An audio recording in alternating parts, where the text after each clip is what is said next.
एक कहानी से लेकर के एक बुज़ुर्ग थे और उनको ब्लड प्रेशर की शिकायत थी और ब्लड प्रेशर की दवाई खा रहे थे और बिल्कुल ठीक थे। और किसी ने जाड़े के महीने में उन्हें बताया कि आपका बीपी, देखने के बाद बताया कि बीपी तो ठीक है, आप दवा क्यों खा रहे हैं। जैसे बोला क्यों खा रहे हैं, बीपी तो ठीक है, तो उससे लगा नहीं खाना चाहिए। ऐसा सोच के ही वो व्यक्ति बोले थे। उसके बाद दवाई खाना वो बंद कर दिए और अंत में हुआ क्या, उनका ब्रेन का जो है खून का नली जो है वो फट गया और इसको बोलते हैं ब्रेन हेमरेज, और उसके कारण से वो बेहोश हो गए।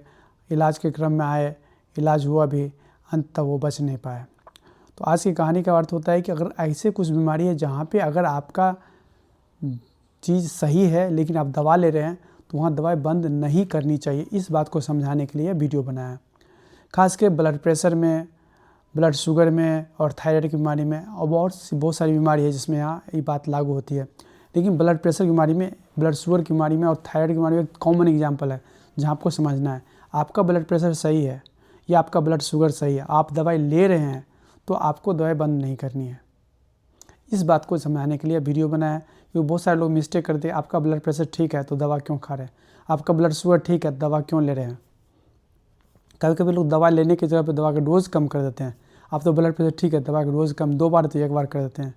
तो ये सब जो है नुकसान करने वाली चीज़ है। हाँ, अगर रेंज के नीचे आ जाए तो फिर दवाई का डोज घटना चाहिए। 1 बार 2 बार घटते घटते अगर बहुत कम डोज में आ गया तो बंद हो जाना चाहिए। लेकिन अगर आपका रेंज के अंदर रह रहा है और सही रह रहा है, अब फिर आप दवाई बंद करते हैं तो अपने साथ गुनाह करते हैं, जैसा वो बुज़ुर्ग ने किए, उन्हें किसी ने धोखा दे दिया। आज चलते हैं time in range. Time in range एक कंसेप्ट है जिसमें ये पता चलता है कि अब 24 घंटे में कितनी देर तक आपका जो ब्लड प्रेशर था या शुगर था वो रेंज के अंदर में था। जितनी देर तक रेंज के अंदर ही रहेगा, माने 24 घंटे में 24 घंटे रेंज के अंदर है, तो आपको लगभग कोई नुकसान नहीं होगा। अगर यही चीज़ 24 घंटे में 23 घंटे है तो बहुत कम नुकसान होगा। यही चीज़ 23 घंटे में सिर्फ 1 घंटे कंट्रोल में, 23 घंटा कंट्रोल में ही नहीं है तो बहुत नुकसान होगा। तो टाइम इन रेंज का मतलब होता है कितना देर तक आपका ब्लड शुगर या ब्लड प्रेशर सही था, रेंज में था।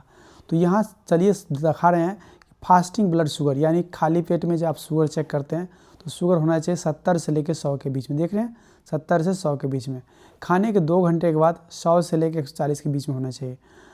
सिस्टोलिक बीपी यानी ऊपर वाला ब्लड प्रेशर 110 से लेकर 130 के बीच में, और डायस्टोलिक 70 से 80 के बीच में। ये होना चाहिए। अगर ऐसा है तो बहुत अच्छा है, और ऐसा कर लेते हैं तो बहुत अच्छा कर लेते हैं।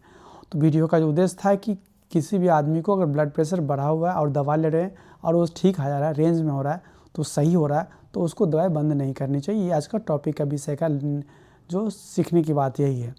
तो ये होना कितना चाहिए, ब्लड फास्टिंग ब्लड शुगर 70 से 100, खाने के 2 घंटे के बाद का ब्लड शुगर 100 से 140 के बीच में होना चाहिए। ब्लड प्रेशर ऊपर वाले 110 और 130 के बीच में, देख रहे हैं 110 और 130 के बीच में, और नीचे वाले 70-80 के बीच में होना चाहिए। ऐसा आप कर लेते हैं तो फिर आपका नुकसान होने की संभावना कम है। टाइम इन रेंज के बारे में बता ही चुके हैं। अगर 24 घंटे में 24 घंटा ब्लड प्रेशर सही है या शुगर सही है तो आपको नुकसान नहीं के बराबर है। या अगर 24 घंटे में 4 घंटा गड़बड़ है, बाकी 26 घंटा सही है, तो बहुत कम नुकसान हो रहा है। ये ज़्यादा तक सही ही नहीं है, 4 घंटा सही है, बाकी समय ना सही नहीं है, बढ़ा हुआ रहता है, तो इसका मतलब नुकसान हो रहा है। तो इसी चीज़ को टाइम इन रेंज बोलते हैं। मैंने कितनी देर तक, 24 घंटे में कितनी देर तक आपका ब्लड प्रेशर या ब्लड शुगर एक रेंज के अंदर, एक सीमा के अंदर रहता है। ये सीमा यहाँ पर दिया हुआ है कि ब्लड शुगर का सीमा 70 से 100 के बीच में। जब कुछ नहीं खाए हुए हैं, सवेरे सवेरे चेक कर रहे हैं, तो ब्लड प्रेशर के लिए 110-130 के बीच में ऊपर वाला ब्लड प्रेशर और 70-80 के बीच में नीचे वाला ब्लड प्रेशर। इतना ही को याद रखना है, किसी को बता देना है, किसी को समझा देना है। हाँ, ब्लड शुगर कभी भी 70 के नीचे जाएगा, फिर आपका ब्लड शुगर की दवा को कम करना है। ब्लड शुगर खाने के 2 घंटे बाद अगर 100 के नीचे जा रहा है, इसका मतलब दवाई का डोज को कुछ कम करना होगा। सिस्टोलिक ब्लड प्रेशर 110 और 130 के बीच में है तो ठीक है, 110 से नीचे आ रहा है, बार बार दवा ले रहे हैं तो फिर दवाई के डोज को कम करना है। डायस्टोलिक ब्लड प्रेशर 70 के नीचे आ रहा है और दवाई ले रहे हैं तो दवाई के डोज को कम करना है। और कब ज़्यादा कम हो रहा है, बार बार कम कर रहे हैं, तो धीरे धीरे खत्म भी, रोक भी सकते हैं।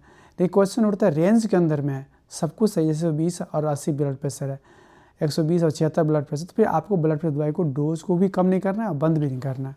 इसी बात को समझ के ये वीडियो है। अच्छा, उम्मीद करते हैं आपको अच्छा लगा हो, तो इसको लाइक कीजिए, सब्सक्राइब कीजिए, लोगों तक पहुँचाइए। धन्यवाद।